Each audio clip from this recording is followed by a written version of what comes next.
Airial, if I could marry her brain, it would be amazing. If you need anything technical, she is down to earth, she's fun, she's very easy to network with. Anything systems oriented, just anything web dev techie that I don't understand, Airial has swooped in and fixed. And she's my accountability bulldog. She is a queen. Anything infrastructure related. She is helpful and she helps guide and answer all your questions that you have about growing your business and networking and getting started. She gives me life. She just gives me life. Airial Reynal is your girl. Welcome to the Trep Tech Podcast with your host, Airial Reynal. I just want to marry her brain. She's a genius. Hey, and welcome to the Trep Tech Podcast. We are officially... What's up? Yes, thank you. Thank you for joining me. It's lonely on the intro sometimes, Airial. Lonely. I know you'd be like, what the hell is going on? I'm just like looking at the sky like, what's falling down on me right now? No, I love it. I love it. It's May, Airial. It's May. We're already in May. Wow. That's insane to me. Like when we started this thing. Wow. Yeah, when we started this thing back in January, May already. Like, what? Now, yay. And loving it more and more each day. Now, a lot of the stuff we talk about on this show is business oriented, but a lot of people may or may not know about this other side of you. And you are a huge advocate for mental health, and May is Mental Health Month. So I was hoping that we could just focus on the mental side of business this month. Would you be okay with that? Of course, because that's my heart. That's what got me started. So, of course. Yeah, like I remember introducing you to the Breakfast Club and you got really into one of the hosts just because he advocated for like ADHD and anxiety and PTSD and all that stuff. So yeah, and I was like, wow, I did not know. Yeah, which is hilarious because he's like Charlemagne the God is his name and he's like one of the cockiest people ever, I think. Like he hates on so many rappers and stirs up trouble, but then by the same note, he's got anxiety, he's got PTSD, he's got all this stuff going on. So, and you fell in love with that about him. And I was like, okay, we should focus on this for a while. And this is the best month to do it. Yeah. And talking about how to balance your diagnosis with running a business, running a brand. Yeah. Absolutely. So that's what we're going to do this May, where we're focusing on mental health. And I think the best place to start is probably the thing that people speak about the least. Because what's that? You hear about anxiety all the time. You hear about depression a lot. Thanks to millennials. Dude, I do it. I live it a lot. Yeah. But the millennial generation, I'll give them this. They are not scared to talk about mental health. They get out there and they talk it. The generation before millennials, they're really tight-lipped about it, And then the silent generation, our grandparents, what? Mental health? That's not a thing. And it also depends on culture too. Oh, true. Your ethnicity, because different ethnicities look at therapy and mental illness in different ways. If you're a white person and you're the middle class or above, you have a therapist. If you are below middle class, you probably think therapy is weak. But and a lot of African-American families, it's either go to the pastor of the church or you keep it within the family. Oh God, I would not want to trust my church pastor with my mental health. And that's actually a sore subject for me, and we may or may not get into it, but yeah. So being culturally competent when it comes to mental illness and how the different cultures look at it is very important and something to be aware of. Yeah. And I know that because I took psychology and social work, so snap. That's my background. Yeah. I didn't know that. That's awesome. Yeah. When I grew up, I wanted to be a psychologist or a psychiatrist. And then when I got out of the military, I thought about getting my master's in social work. So I took a few classes because my whole dream was, I knew I wanted to help people, to be a motivational speaker and to help people. And you know what? Sometimes we say that things don't always come in a package we are expecting. I do help people and I am a motivational speaker, and that means the world. That's crazy. Scott's going to learn things today, apparently. So I think because depression is talked about a lot, because anxiety is talked about a lot, where business is concerned, there's two things that aren't talked about very much. One is the loneliness that comes with being an entrepreneur, which I'd love to get into, later on. But the other side is the pressure that you get put under. Mm. And I think pressure, like they say, pressure is what makes the diamonds, yes. But pressure also, I think, is the leading cause of the anxiety, the fear, the depression, the all that. Because one, we put a lot of pressure on ourselves as business owners to perform. Our clients put pressure on us. Our families and friends put pressure on us. Life itself, the bills, that all puts pressure on us. I went and added a baby to the mix. My God, you want to talk about pressure and responsibility? Huh. And I was watching a quick video of Dwayne "The Rock" Johnson. I don't know if you're a fan or not. I think he's an absolutely beautiful man, and I think he's just his business mind. I just want to disembody it and marry it. He's a hustler, but one of the things he talked about is to be that successful, the amount of pressure you have to be able to perform under is unreal. Wow. And Kevin Hart, same thing. Kevin Hart's one of the best comedians on the planet right now. He's on fire, but that man is under so much pressure to perform that I think a lesser man would fucking die.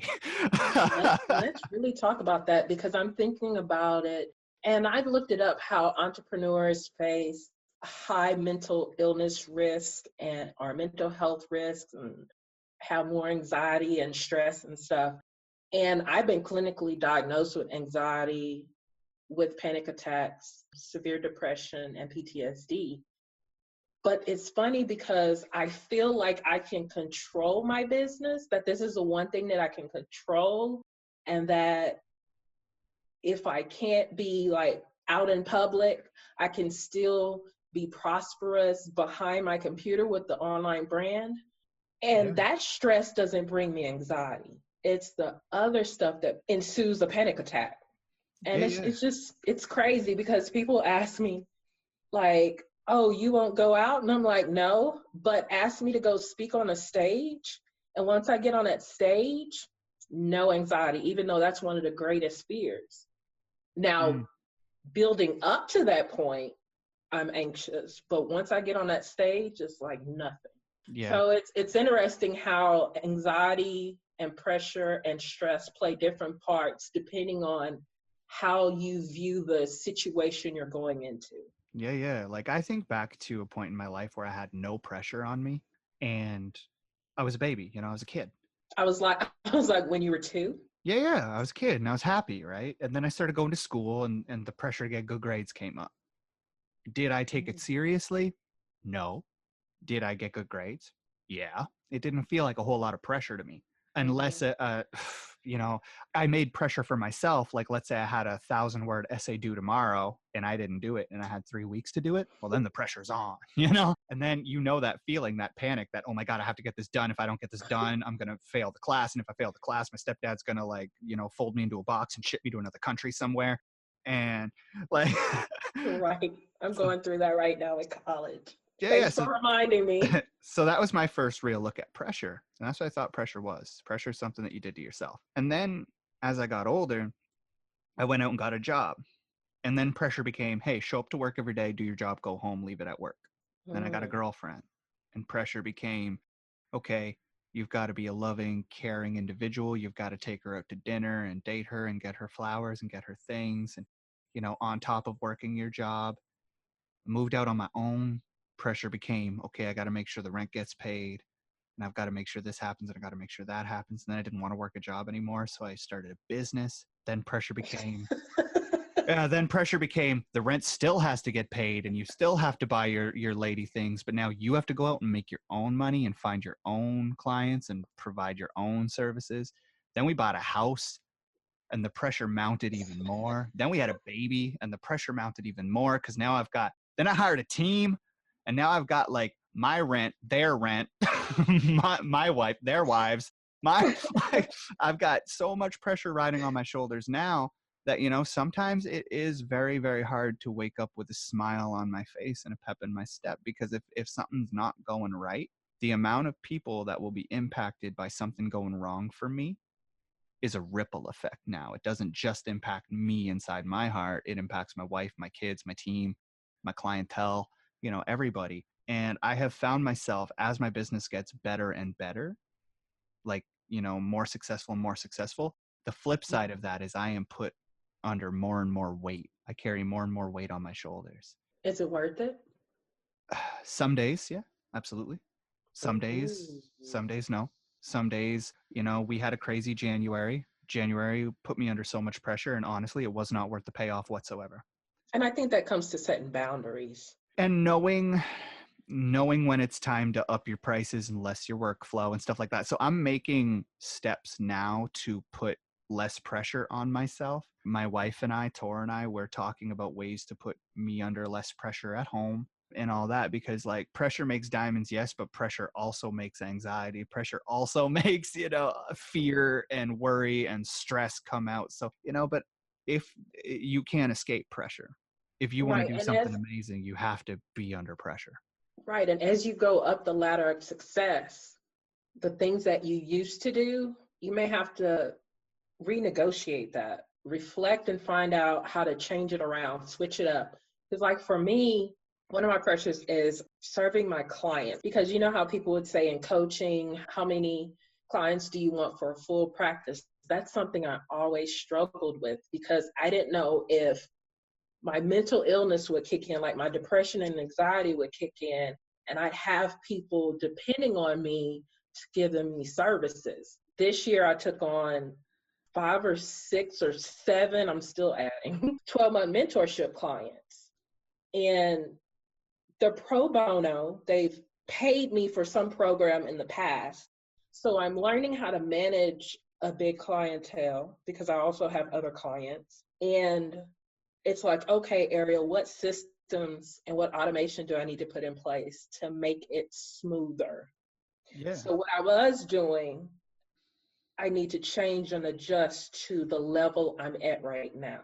Yeah. And if each one of those people paid you $1,000, would that lessen your financial pressure? Or if each one of those people paid $1,000 a month, what would that do to your financial pressure? Right. So like everything you do is going to impact your level of pressure in one way, shape, or form. And you've just got to kind of find a way to balance it all out and make it all worthwhile, I think.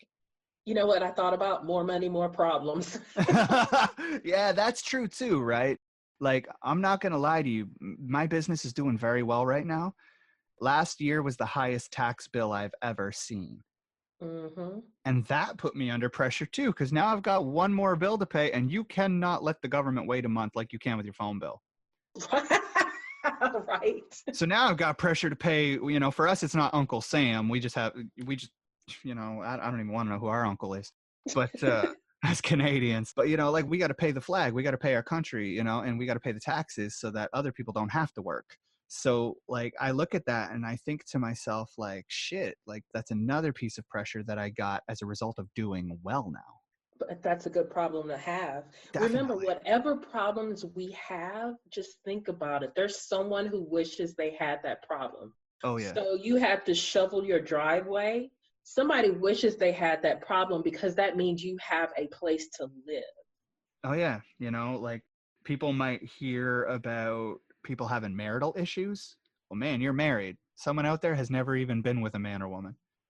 Like it's crazy when you think of that perspective, but while you're living it, you have a child, so you're frustrated about this or that, her chit-chatting with you before we record, all that kind of stuff. I love that.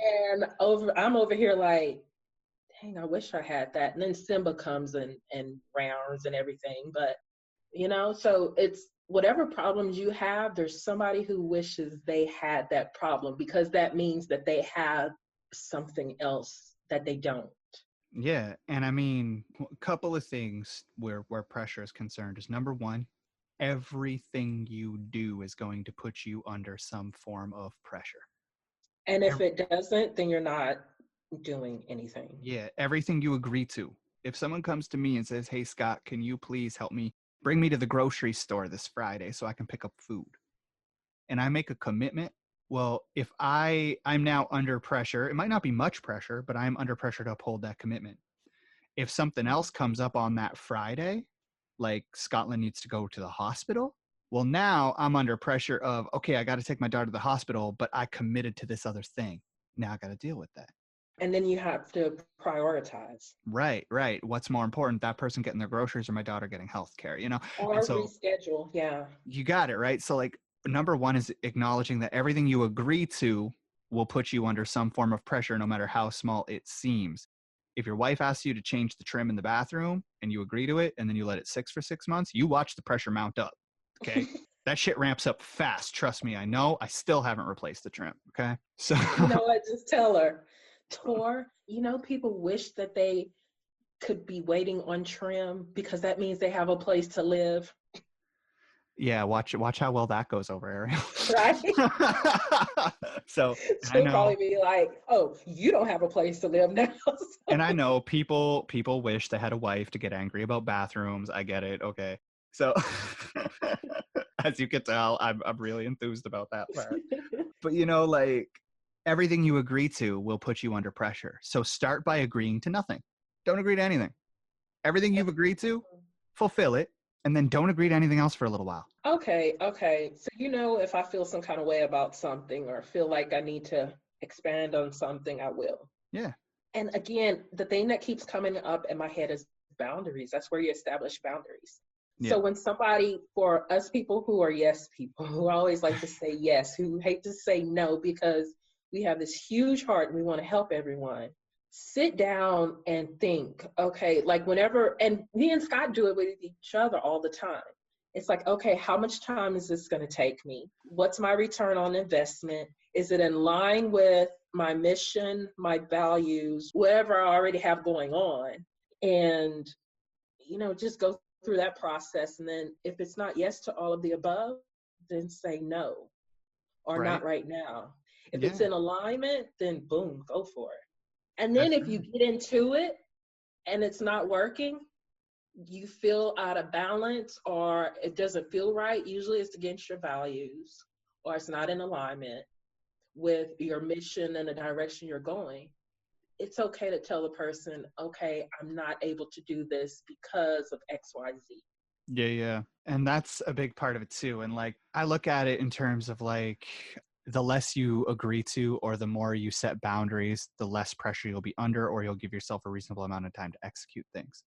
Another kind of pressure, I'm looking at one of my team members right now, okay? I love Jesse to death. He loves spending money.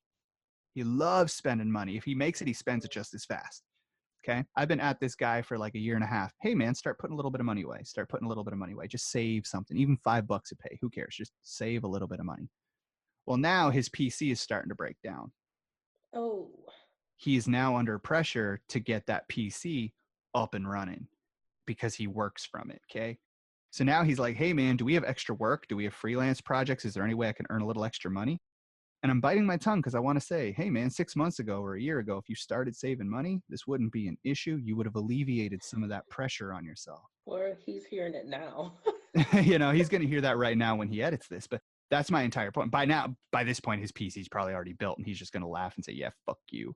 But I'm okay with that. But my point is, like, for any time that I've ever been under financial duress, like, oh my God, I've got to renovate my kitchen and we've got to fly to Toronto for Scotland's birthday so she can spend it with the other half of the family. And then I've got to do this and I've got to do that and I've got to do this. And it's all costing money. Cha-ching, cha-ching, cha-ching, cha-ching. Savings account really helps diminish the blow. And no matter how much you think, oh, well, that's easy for you to say, listen, I've got more bills coming out my wazoo than I've got money coming in right now too. I'm in the same boat as you. The difference is I take a little bit and I set it aside for a literal rainy day or a literal big thing, We got to talk about that. That's like finances and personal financial management and paying yourself. Yeah. Saving money alleviates pressure. Saying no alleviates pressure. Like making sure that you sit down with your wife and you map out, hey, I'm going to be working from this time to this time, or hey, 2 months from now, the boys and I are planning a weekend out. We're going to go camping. That open communication alleviates pressure. You're going camping? No, I'm not. Okay. See the pressure I'm under? I'm now under pressure to invite Ariel every time I go camping. Anytime you go anywhere. No, Ariel, no. I'm saying no. I'm not agreeing to this. I'm not putting myself under that kind of pressure. But that's my point. Is like, the more you say yes, the more you live paycheck to paycheck, the more you buy things you don't need, the more you eat crummy foods that are going to make you sick and ill, you're putting yourself under increasing and increasing amounts of pressure until you hit a point of desperation where the next bill comes in and all of a sudden you're anxious and you're worried. And then it happens again. And then you're under 6 bills. You don't have any clientele. Your job maybe wants to let you go because you've been a worrywart at work and you haven't been performing well. Your wife thinks you're a loser. And all of a sudden you're depressed now. And that stuff manifests physically, one. Oh my God, yeah. And then secondly, especially being a solopreneur, entrepreneur, business owner, whatever you want to define it as, from this standpoint, when you work out of desperation, you exude that energy and nobody's going to buy from you. It's times where you sit down, even though you need the money, you sit down and you don't let the desperation drive you, but you let your intuition drive you. So you're not just putting out any old thing, you're putting out something that's valuable and that you enjoy. And it's not like, oh, I gotta put this out there right now because I need $100, $200, $5,000, whatever. That is not gonna get it. It's when you put it out like, you know what? I trust the universe, I trust God. I know he's gonna take care of all my needs. I'm gonna put this out because I love this program or this service. And I'm allow and pray and manifest money to come to me, not only through the service that I offer, but in different forms. Mm-hmm.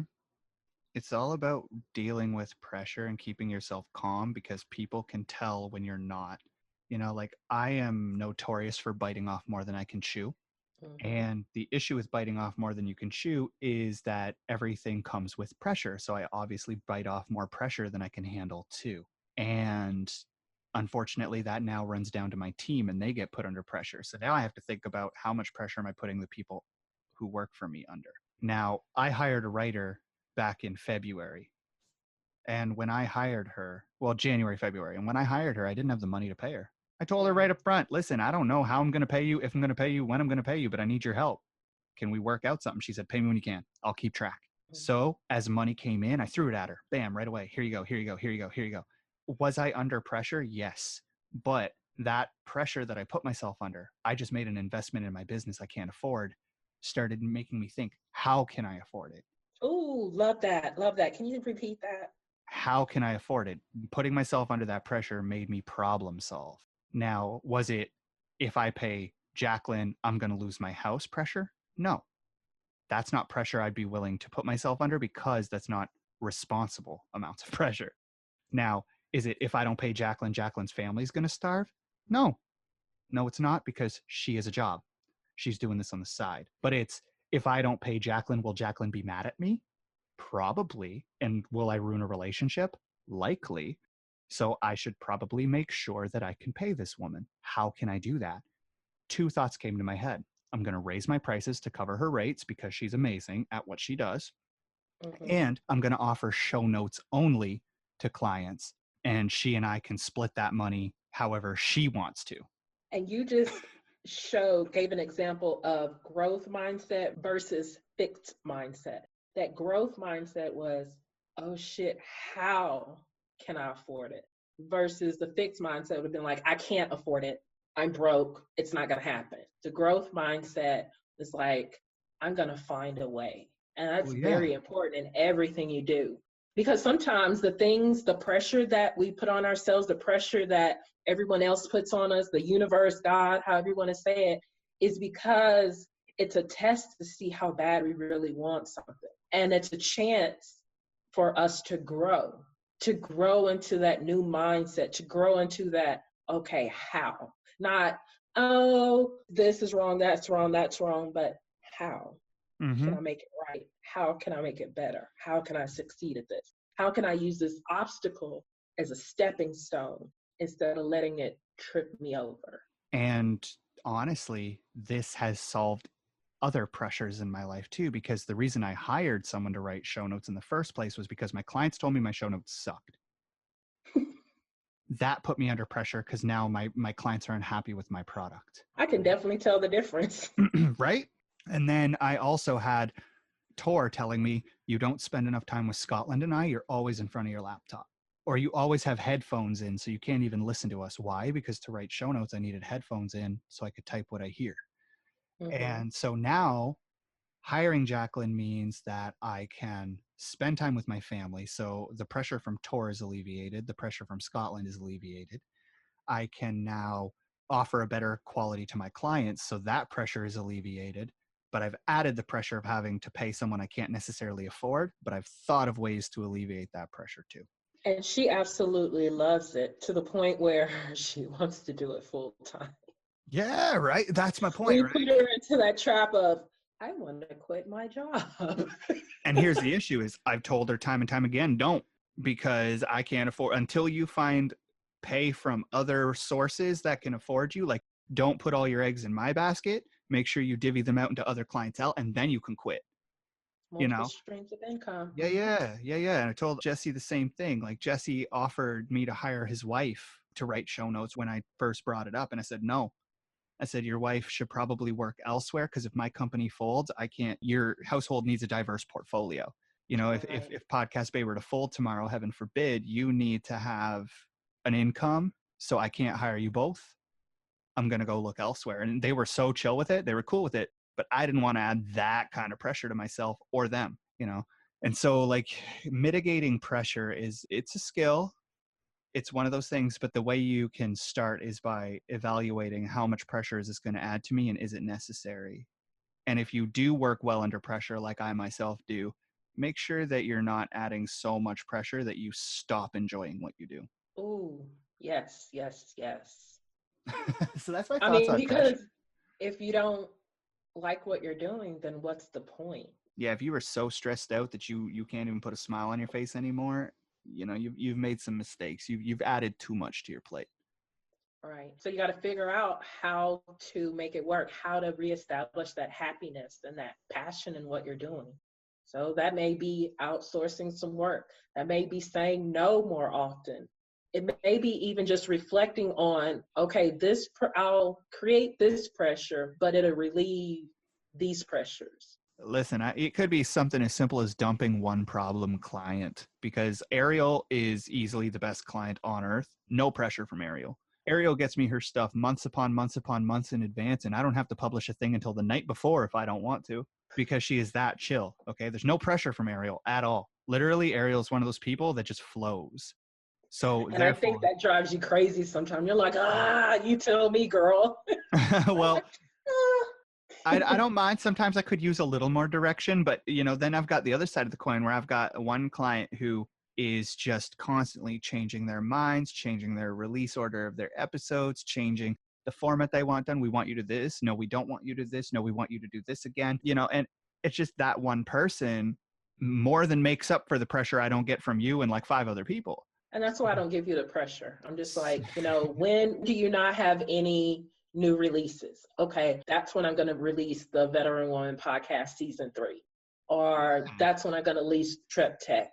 Or that's when we're going to record. So it's like, I'm flexible and I know you have headaches from clients. I'm not going to be one of those headaches because I look at this completely different anyway. Yeah, and if I were to drop one of those clients, would I be happier? Would I have less on my mind? Would I be less worried on Sunday night knowing their episode is coming out Monday morning and they're probably going to ask me at 9 p.m. to do something? You know what? I probably would have a much better quality of life if I didn't work with that person. So that's, ask yourself, what are some little things you can do in your life right now to alleviate some of that pressure without taking away from your success? Because understand that success does take some degree of pressure. Your life will never be free of pressure, but you can definitely make it more manageable. Love it. Yeah. So that's the thing. Always be paying attention to the pressure you're under and the impact it's having on your life. I think that's step 1 in understanding how to maybe not control, maybe not tackle, maybe not solve your mental health, but definitely how to manage it better. And learn how to say no. Yes, that's a lifesaver. Wrap it up, Scott. Yeah, so if that is everything we've got to say, I'm happy to be talking about this, to be shedding some light on this. I'm going to, Dwayne Johnson, The Rock, if you're listening, thank you for bringing up pressure, because I thought I was the only one for a while who thought about it this way and who was caving under all that pressure. But now that I know someone of his status struggles with pressure sometimes, and he can still smile and still hug people and still get out of his truck and, like in the middle of the street, hug people. If he can be that happy under that much pressure, then I've got nothing to complain about. I've just got to be better at managing it. Airial, I know you've got pressure that you've got to manage too, and you do a really good job of that. You take your mental health breaks and you take things that you're like, no, I'm not talking to anybody today. You've got. I did too much. Mental health break. I'm going stealth for 3 days. You tried to call me on a Sunday one day and I was like, no, today's your day.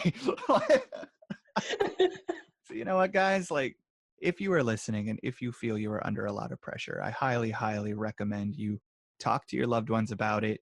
You sit down, you understand where the pressure is coming from, and if it really needs to be there to the amount or the capacity that it is. And if it doesn't, start making some positive changes. Put yourself under less pressure. You don't need to be so damn serious all the time, so stressed out all the time. It could be something as small as downgrading your cable package because it's too damn expensive. Any amount of pressure that you can alleviate, I really think you should, because life is too short to spend it stressed out. So with that, much love, much respect from us here at Trep Tech. Airial, thank you so much for letting us talk about mental health this month. No problem. I love each and every one of you, including you, Scott.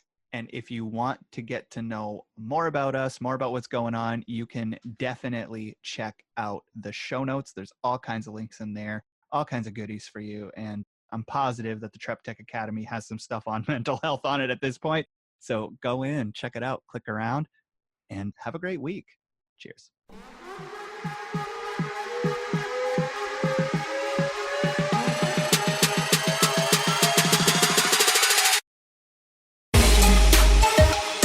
Thank you for tuning in to the Trep Tech Podcast. But if you like what you heard, go on to Apple Podcast and bring her a 5-star review. And also, if you want to check out her service while she transforms mindsets, navigating entrepreneurship, leveraging technology, building relationships while bridging the gap in your business, check out TrepTechAcademy.com. That's TrepTechAcademy.com.